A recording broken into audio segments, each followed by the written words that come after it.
However, we just gonna keep it going because with kids, it's hard to keep your clothes clean. You know, they're little sticky hands all over your clothes, and by the time it's time to leave the house, it looks like you've been gone already. However, let's start this video.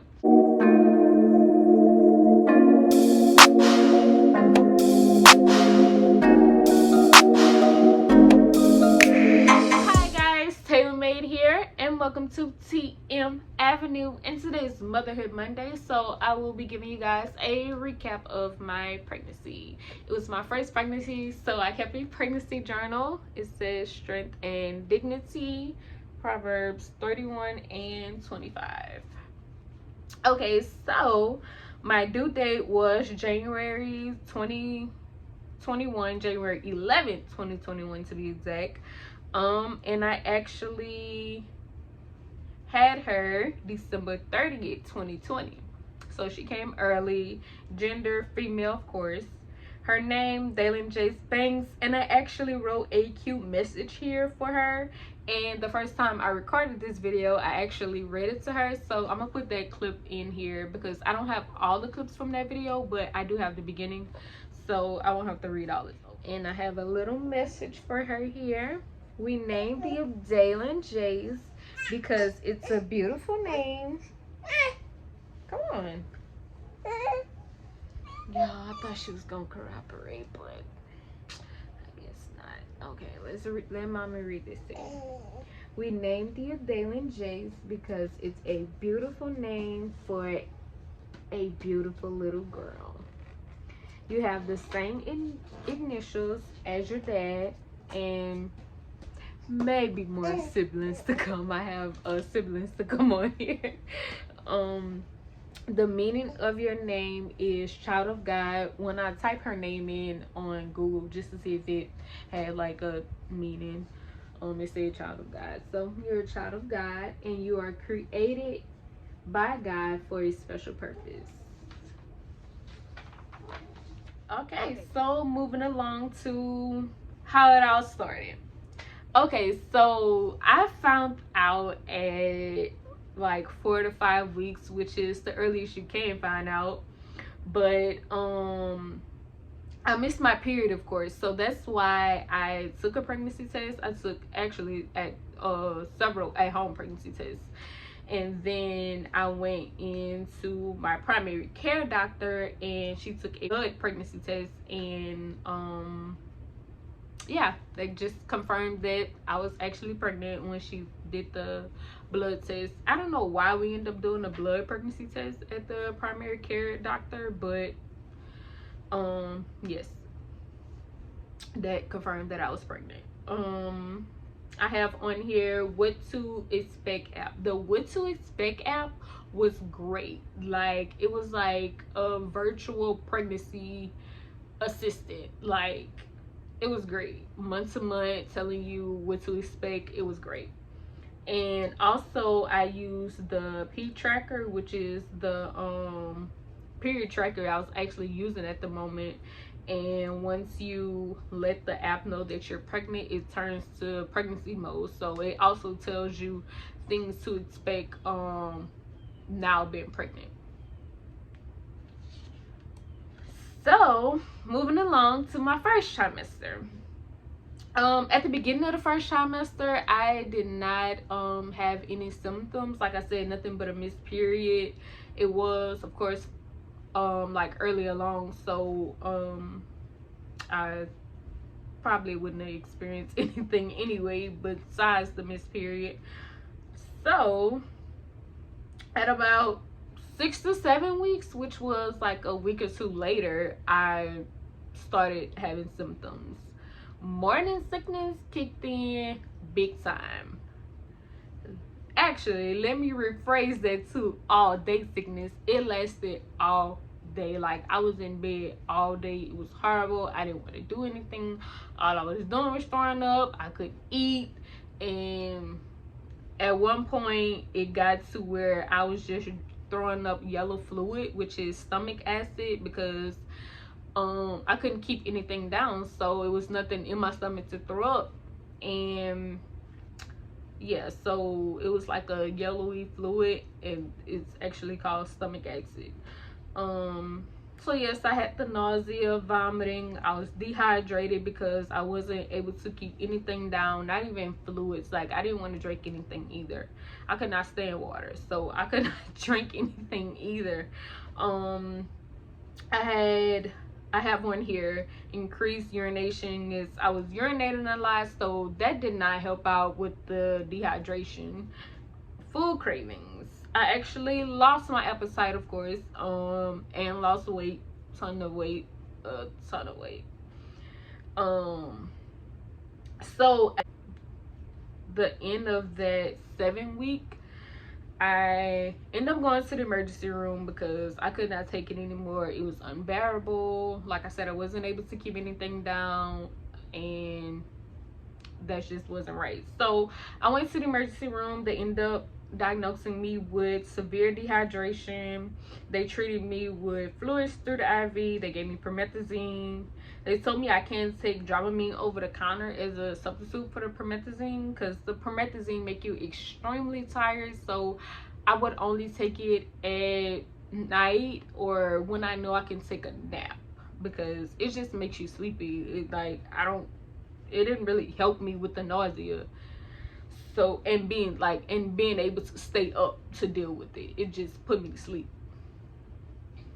So while in the emergency room, once I got the fluids, I took the medicine, and once I was able to actually keep something down, they gave me some crackers and water. And then once I was pretty stable, I ended up going home. And that visit was actually the Thursday or Friday before my doctor's visit with the OGBYN. My doctor's visit for her was at 8 weeks. So I made 8 weeks Monday. So like that Thursday or Friday before, which was the 7 week, I went to the emergency room. And then come that Monday was my first visit with her, which I was anticipating because of course, it's my first pregnancy. I got an ultrasound. They let me know that everything was okay due to the experience I had just had. And yeah, everything was great. Like, with the experience, the only thing with the experience, because I was pregnant during COVID, I was the only one able to go to my doctor visits. So her father wasn't able to be there. I was there by myself. So I tried to stay in good spirit and just enjoy the moments because, like I said, he wasn't able to be there. So I just tried to, still enjoy my moments with going through the process with the doctors, getting ultrasounds and different things I had to go through. I, tried to stay in good spirit throughout it. Okay, so I think that's it for the first trimester. Moving on to the second trimester, which ranges from like 14 to 26 weeks or like 4 to 6 months. Okay, so I got on here better days, so I thought. Yes, so I thought, because the morning sickness had stopped. So I'm like, okay, I'm able to eat. Your girl started gaining weight, and the excessive saliva, started. And y'all, I could not get one, let alone 2 words out without spitting. So I carried around a Raising Cane's cup, the kids cup, plastic cup with the red top on it, because I had to have it. I had to spit, or I was just gonna spit wherever I was, and that's unsanitary. So I just had the cup, which probably was unsanitary too, but at least you could see spit if I was in your presence. Moving along, dental issues. I don't know if spitting is a dental issue, but another one was my gums did bleed. They were swollen and they bled when I brushed my teeth. Leg cramps. I did have leg cramps, and stretching did help the leg cramps, but I did have leg cramps.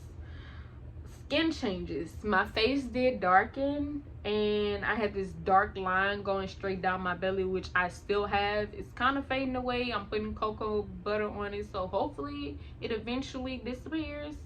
It's 8 months down the line and it's still there, but it's okay. Okay, so nasal problems. My nose was dry, so she prescribed me saline drops, which did help. Okay, so at 20 weeks, I had a gender reveal, and the reason I had a gender reveal is, like I said, because her father wasn't able to come to the visit where they um revealed the gender to me. So I was like, okay, just give it to me in an envelope or something, and I'll have a actual like celebration gender reveal with family and everything, which it was nice to, you know, have them reveal the gender, and our family, you know, see our reaction and they actually see the gender. So it was good. But if he was actually able to come to the doctor visit, the doctor would have said, hey, you're having a girl, hey, you're having a boy, and it would have been like, oh, moment. But yeah, we had the gender reveal, which was a nice gesture.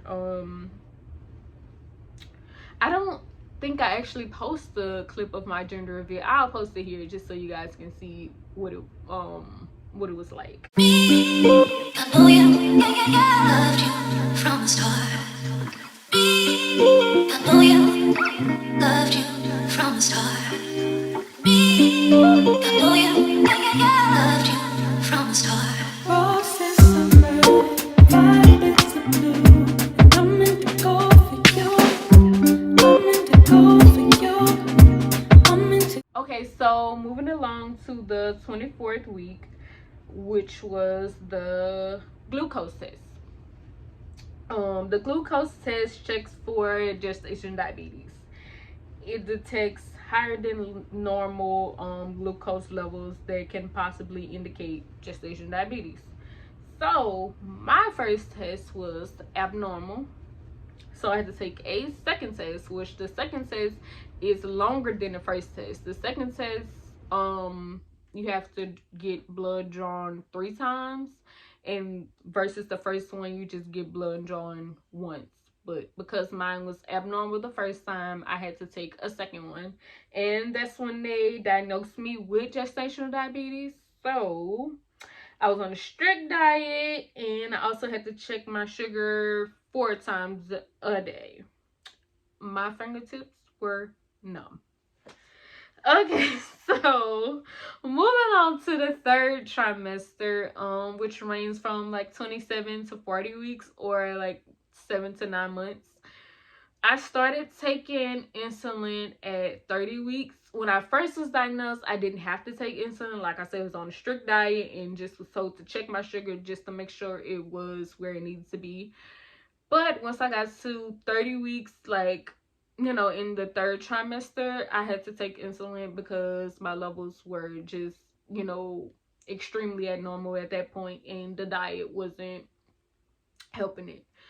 So I had to stay on a diet along with taking the insulin twice a day, along with checking my sugar 4 times a day. So that was a lot of fingers sticking, stomach sticking, because I had to do it on the side of my stomach. So yeah, it was a lot of sticking. But moving along, I had backaches. I have scoliosis, so I thought it would be a problem once I started gaining weight with scoliosis, but she was like, no, it's fine, you'll be okay. But the backaches did start around the third trimester once I started getting, you know, heavier. I had shortness of breath, heartburns, major. I had to take Pepsid. That was like my best friend. I did the Pepsid like 30 minutes before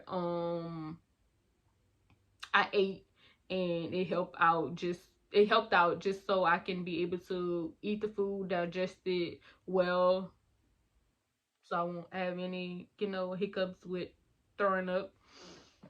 And constipation. Y'all, constipation during pregnancy just hit different. Every time I went to the bathroom with constipation, I thought I was about to deliver the baby. And then, like, I didn't want to push too hard because it was like, it's okay to push, but don't push too hard because you can push your hemorrhoids out as well. And that portion just, whew. Don't remind me. I didn't write here anything. I don't remember what it was that she told me to help. I know it's a certain way I had to sit on the toilet for it to come out. I know it's a TMI moment, but let's be honest, pregnancy is TMI in itself. But yeah, it was a certain way I had to sit on the toilet to for it to come out easily, and I drank water. So that's what I remember that I did. And at 38 weeks is when I started leaking fluid. Okay, so when I got to the 38 week, it was that Sunday. I made a different week every Monday, so it was still 37, 38, because that Sunday is when I started leaking fluid, so I guess I can consider that still 37. But I had my doctor's visit on that Monday, so once I went to the doctor visit on that Monday, which made my 38 week, I was just like, okay, I let them know what was going on, and she was like, okay, you still have a whole lot of fluid left in you, so you should be okay to come to your scheduled delivery Monday, the next Monday, which would have been 39 weeks, because I had to get induced at 39 weeks. I couldn't go past 40 weeks because I had gestational diabetes, so they were going to induce me anyway the next Monday. However, on the Monday before, at the doctor's visit, she was like, okay, you're fine. I'm like, okay. So I ended up going home and everything. Following up that Tuesday, like, I felt a gush of fluid like run down my legs. So I was like, okay, something is not right. Like at first it was just, little droplets, but now I just felt, a gush of fluid that Tuesday. So I was like, okay, I think I need to go to the doctor. So I actually called them first, and it was just like, if it happens again, like clean yourself up, and if it happens again, come Monday. I'm like, I already cleaned myself up, but I'm that kind of I don't want to wait till it's too late type person. So I was like, okay, I'm just clean myself up and just go in, because I actually was about to eat. So I ate pizza, to be exact. I remember it was pizza. So I just ended up eating the pizza and getting ready to leave to go to the emergency room. The emergency room I actually went to at the beginning of the pregnancy, that's the one I went to, because it's like the emergency room at the women's hospital where I was supposed to deliver. I just went on to that emergency room. It was actually on my father's birthday, because he came by to pick up his gift. Like, it happened right after he came to pick up his gift. I went to the bathroom and I felt the gush of fluid, changed myself up. Like I said, I ate because I was about to eat, and then I just went on to the emergency room, because my dad did tell me, he was like, she gonna come on the 29th, she need to come on the 29th. And he picked up his gift for his birthday, like I said, right before it happened. And I was like, oh goodness, he might be right. So we went to we got everything together, which the stuff was already in the car, like I said, but we went on to the doctor. And I was just thinking on the way there, what if I'm gonna deliver this baby today? Like, what if we're gonna stay in the hospital? And her father was like, well, we just gonna deliver the baby today. Like, I need it, because I'm not an over the top type person, but in certain situations I can be over the top. So he was like, okay, calm down, let's just do what we need to do, which was extremely helpful. And like I said, we went on. And once I got there, it had a ton of people in the emergency room. So once I got checked in and everything, and they checked me, it was like, okay, we're gonna send you up to the labor and delivery, and if you're not in labor, then they're gonna send you back down. So I'm like, okay. I go up there, and they ended up like admitting me into the hospital. So I'm like, okay, what's going on? So then the nurse came in and explained everything. Yes, your water bag did break, but it's leaking slowly, so it wasn't like a big burst of water. Like I said, I felt a gush of water, but it wasn't a whole lot, so it was just continuing to leak out slowly. So they still end up inducing my pregnancy by giving me the Pitocin. So I got the Pitocin through the IV, and that did help kick off the contractions, because I didn't experience any contractions at home, so I didn't know that you can like have contractions that feel like back pain, because I did have that, but like stomach contractions like I felt in the hospital, I didn't have at home. So yeah, that's when the contractions kicked off. And I originally wanted to have a natural birth, but things don't always go as planned. Once I got there and got checked into the hospital and everything, I was only 2 centimeters dilated. I was one that Monday when I went to the doctor. So that Tuesday it was only at 2. So that's why they, gave me the Pitocin to kick off the contractions so I can, start dilating more. And from the time I got there at like 4 o'clock that Tuesday until that Wednesday morning, I only dilated 5 centimeters. So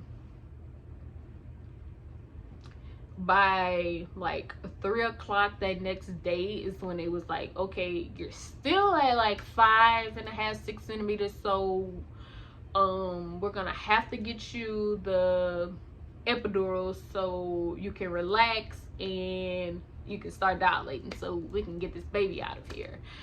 So I was like, okay, we can go ahead on and do it. Whatever is gonna be more safe for me and her, let's just do it. Although I want to have it natural, let's do this, because at this point I was feeling everything, so it was pretty much natural besides the Pitocin to help kick off the contractions. I basically felt everything up until 4 o'clock the next day. Is when they actually came in like around 3:30 to tell me that, and then it came in at like 4 is when I got the epidural, which it wasn't bad as I thought. It just was like the thought of the needle going in my back. I'm like, oh my goodness, like it's crazy that I didn't feel like that about the contractions, but I'm like, I can't help having the contractions, but I can help the needle going in my back. I cannot get it, but I had to. So because it was the safest thing to do. If I didn't get the epidural and like I was not dilating, I would have had to have a C-section. So I went ahead and got the epidural, and that was the first time I had rest since I had got there, like I said, 4 o'clock the day before. And at that point, yeah, I had been there 24 hours, so they was like, yeah, we need to, get this baby out. So I went ahead and got it, and I was able to get rest for like the first time, because I was just coping with the pain, just dealing with it, just going through the motions, and hardly slept. So once I got the epidural, like I said, I did sleep. And once I woke up, we started the process with the actual delivery. It was like the prep pushing, I guess you can say. Y'all, when that doctor walked in the room, like, it was amazing. Like, he set the tone in the room. Like, it was amazing. Like, the atmosphere was great. Well, we're gonna say the Lord set in the atmosphere in the room, because the Lord sent him in the room. So we just gonna thank the Lord for a great delivery. Right now, the delivery was great. The actual labor and delivery vlog is already up, so if you haven't checked it out, go ahead and check that out. There was a very raw and personal moment I shared with you guys, so please check that out for me and give that video some thumbs up, comment on it, let me know how you feel about it. But yes, the doctor was amazing. So if you watched the video, he was amazing for my first pregnancy. Like, I would recommend him. I would want him to deliver again. However, my OGBYN was a female, so she was supposed to deliver the baby, but she was actually off that Wednesday. That was her day off. And I was scheduled to deliver Monday, but she would have been working, but it was Wednesday the week before, so she was off. However, He was great because he was the doctor on duty, so he was the one that had to deliver. He was great. When I tell you great, he was great. Like Dr. Klein Peter, I think that's his name. If that's not right, I'll put the right name, but I think that's right. He was great. He was amazing, guys. Like the experience, like I was comfortable throughout the whole experience, like of the actual delivery. Even though I couldn't feel anything because of the epidural, I could not feel nothing. I couldn't feel pushing. I'm like, I don't even know if I'm pushing. But he was like, if I see veins coming on your forehead, then I know you're pushing, because I know you can't feel anything. So he gave me the whole pep talk and like discussed like pushing, because I wasn't able to feel it, and what I needed to do so it can, you know, be a smooth process. And when I say he talked me through it, and she got here at 6:45, she did. She came out and it was wonderful. I didn't have to get any stitches or anything. Like I said, the delivery was wonderful. By far the best part of the pregnancy to me. Like it went so smooth, besides, you know, the little hiccup with having to get the epidural and not doing it natural. It still was amazing. Like I wouldn't have done it no different. Like it was amazing. She's here 8 months later doing just fine. So I just wanted to take the moment to thank him again, and thank everybody who supported me throughout the pregnancy. Thank you for all the prayers and everything, encouraging words. Thank you for everyone that is still supporting me with her now. And y'all, she's about to be 1 in like a few months. But I wanted to share this experience with you guys. I finally sat down and get it done and share it with you guys. So yes, if you have any questions, let me know. Leave them in the comments down below. I will do a video on gestational diabetes and going in depth about it and how I cope with it, what I ate and everything. So if you have any questions about that, leave that down below as well. And if you're not following me on Instagram, please follow me on Instagram, because I will do a poll on Instagram, because it's just easier to organize the questions if you ask me on Instagram. So I will post the poll for you to ask me questions about my pregnancy on there and gestational diabetes. But if you have any questions about this video, leave the comments down below. I'll be sure to reply back to you. I reply back to all comments. I appreciate the love, and I'm on the road to 1,000 subscribers. I'm at like 300 something now. So y'all share this video so we can get these subscribers, guys. I believe that's it, guys. Like I said, don't forget to like, comment, and subscribe, and I'll see you guys in the next video. Peace.